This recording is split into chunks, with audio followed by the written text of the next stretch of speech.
What's up guys, this is Brett here from brettdev.com, coming at you once again from Chiang Mai in Thailand. And today I wanted to make a video about co-working spaces. So I've met several people over the past couple of months, some as a result of joining co-working spaces, and some as just a result of through YouTube and things like that, and some as a result of just being out and about.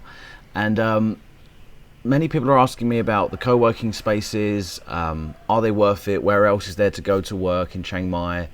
And things like that. So I just wanted to literally address the whole co-working scene, because right now in Chiang Mai there are so many co-working coffee shops, cafes.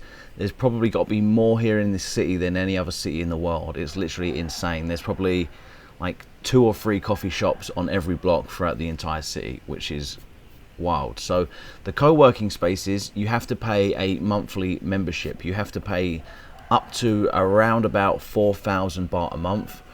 And the coffee shops slash co-working spaces, which I have a whole playlist on, they are free most of the time. You just have to buy a coffee and then you get like a little token, or sometimes you don't get a token, which will vary between like 2 and 5 hours per coffee you buy. And bearing in mind, a coffee is like 50, 60, 70 baht, depending on where you're going, right? So when you take that into consideration, like you start to think like, these co-working spaces, are they really worth it at like a monthly membership cost of about 4,000 baht? So that's what I'm going to get into today. I'm going to give you my opinion, and hopefully it will help some of you guys if you're looking to come to Chiang Mai, or just whether you're looking to join a co-working space anywhere in the world.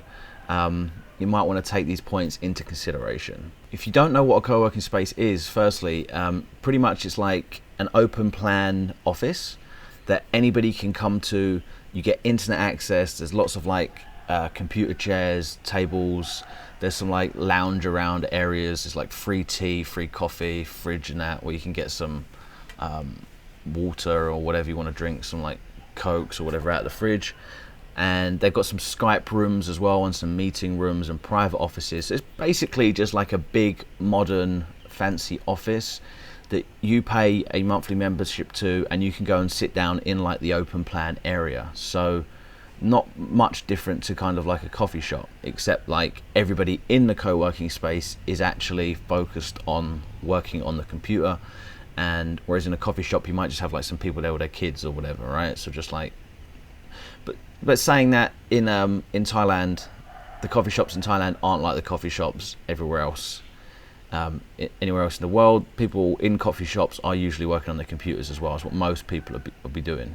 Like I say, for the privilege of sitting down, for the privilege of getting those desks, those computer chairs with the old back support and stuff, you're looking at in Thailand between 2,500 and 4,000 baht a month, which is about $120.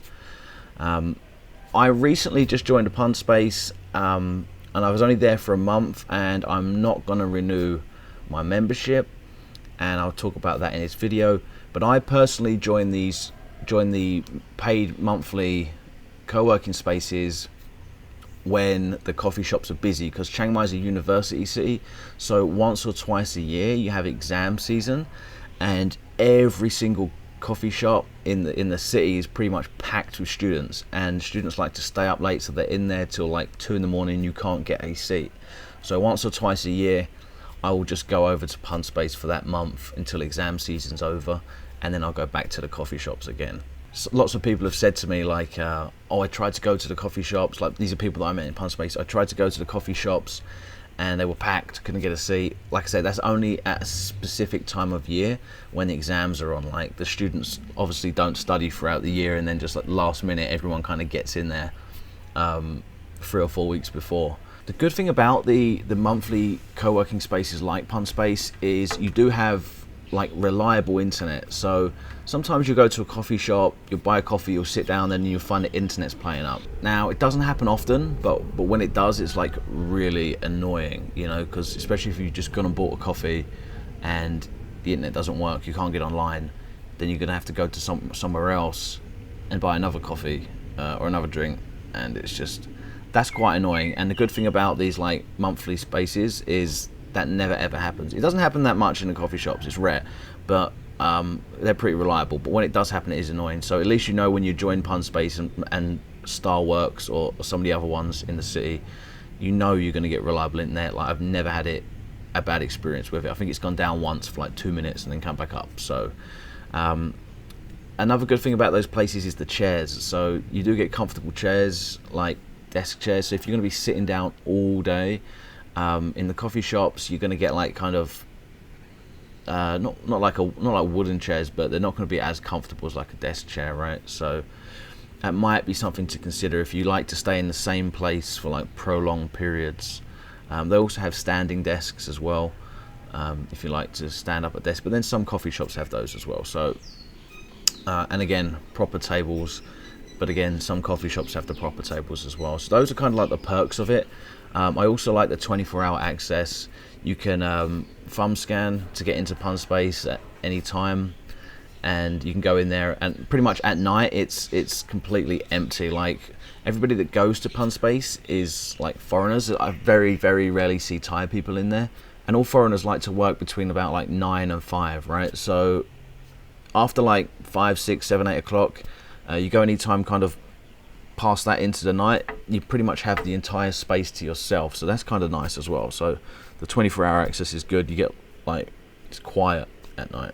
On the flip side to that, during the daytime, they are absolutely packed because for some reason, unlike Thais, Western people like to get up early and work during the day and finish at like 5 o'clock and all go home at the same time.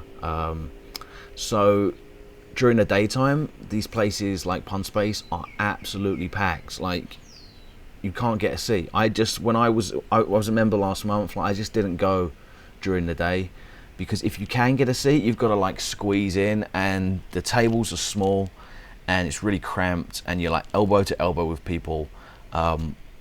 So they are really like, there's too many members there, basically. Like, you can't get a seat during the daytime, and the coffee shops are quieter during the day. So that's one of the bad points about them. And another thing that I found when speaking to people is everybody wants to join them because the social aspect, and they say, like, I'm going to join Punspace because everybody's working online. I'm going to be a digital nomad and meet other people that are doing the same thing as me. I actually found that when I was there for the entire month, I spoke to about one person. Like, people were really antisocial in those places. Everybody's focused on their work. Everyone's got like a frown on their face. People just weren't very friendly, and I didn't speak to really anyone there. It's almost like everyone's scared to talk to each other. I don't know what it was about it, but it was different to when I first joined about 3 years ago. When I first joined Punspace back in like 2015, I made lots of friends. It was great. I was a member for like 6 months, and everyone was real friendly.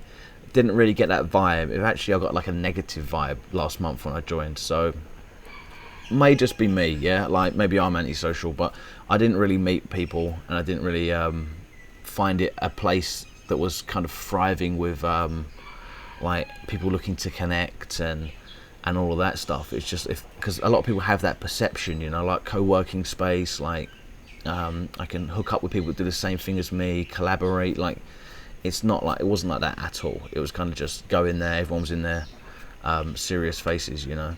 So that was another downside to it. Final thing to consider about if you're going to join like a monthly co-working space for like 4,000 baht is you can actually get an apartment for 4,000 baht in Chiang Mai. So you can get an apartment for less. So you can get like a one-room apartment for 2,500, 3,000 baht in Chiang Mai. With your internet and your electric, it's going to be less than your co-working space, which is absolutely crazy. So you're going to pay like 4,000 baht for a desk and a chair and a Wi-Fi connection, which runs at about 30 meg, when you can get an apartment for less than 4,000 baht. So that's something you really should consider, whether you want to pay that or not. So like I say, there's tons and tons and tons of co-working cafes, coffee shops that are free throughout the entire city. So it's something really to weigh up, and that's kind of why I wanted to talk about, is it worth it or not, because they're quite expensive for what they are. I know compared to like in England and stuff, they're like £600, and in the US you're paying like $500 a month for co-working, but comparative to all the options you have here in Chiang Mai, I'm not sure that paid monthly co-working spaces are worth it. Like I said, I just want to make a video and just highlight the good points and the bad points about them. So if you are coming to Chiang Mai and you are thinking about joining one, you can kind of get my perspective, my opinion, as I've kind of joined them for periods of time and I've been here for a while. So ultimately you can kind of like go away and make your decision. So anyway, if you like the video, guys, give it a thumbs up. Don't forget to subscribe. And until next time, this is Brett from brettdev.com, and we're out. Peace.